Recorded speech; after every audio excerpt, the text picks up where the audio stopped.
हमार नाम बा पंकज कुमार। आप देख रहे बानी पीके भोजपुरी। आज हम बात करत आने दोस्तों Khesari Lal Yadav, trending Khesari Lal Yadav versus power star Pawan Singh में कौन बेहतर हुआ, ठीक है, कौन सबसे बढ़िया बा।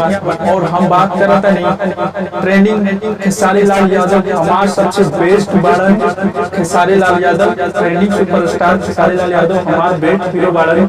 आपके कौन दोनों में से बहुत बढ़िया बाड़न हम हमारे चैनल में कमेंट करी, लाइक करी और बताई कि दोनों में से आपको कौन अच्छा एक्टर लगा चढ़ा। और एगो चैनल बा गोल्ड भोजपुरी गोल्ड, पवन सिंह के बारे में बड़ा तरफदारी करता रहा आजकल, देखा था नहीं। पर बता दी कि खेसारी लाल यादव तुम्हार बाप बड़न, ठीक बा, और खेसारी लाल यादव सबके बाप बड़न।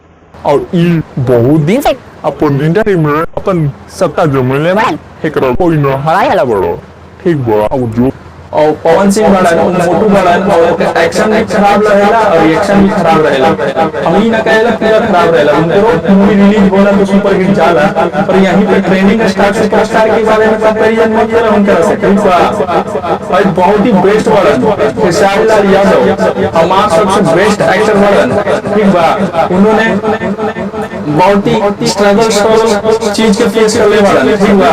और जैसे एक्टर को मिली ना और उनके कारण इंडस्ट्री में भोजपुरी इंडस्ट्री में नाम होल बा, ठीक बा। पवन सिंह के वही ओकरे कारण नाम होल बा, ठीक बा।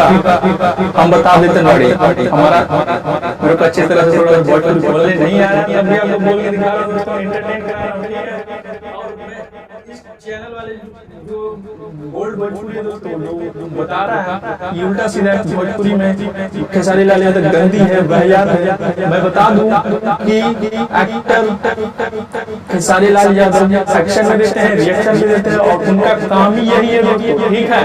उनका काम ही यही है कि लोगों के अंदर के दिलों का क्रेज को जीतना, जो चीज लोगों को पसंद है वो चीज उसके बारे में एंटरटेन कराना। भोजपुरी में तो खास करके ये सब चीज चलते हैं, ठीक है। अगर ये सब चलते नहीं, गंदे वीडियो नहीं चलते, गंदे मतलब कि लिरिक्स अगर ये नहीं रहते तो ये वीडियो की चलनी ही नहीं थी, मूवी चलनी ही नहीं थी, सॉन्ग चलने ही नहीं थे। उनको एक लिरिक्स चाहिए जो काफी अच्छा और ट्रेंड में चलता हो, इसलिए उनको लिरिक्स ऐसे ही पकड़ते हैं, ठीक है। और लोगों के दिलों में क्रेज अच्छी तरह से फैलाते हैं और एंटरटेन कराते हैं। लोगों को यह कहीं ना कहीं ये सब चीज पसंद है तभी तो लाते हैं। अगर ये चीज पसंद नहीं रहते उसे नहीं लाते हैं।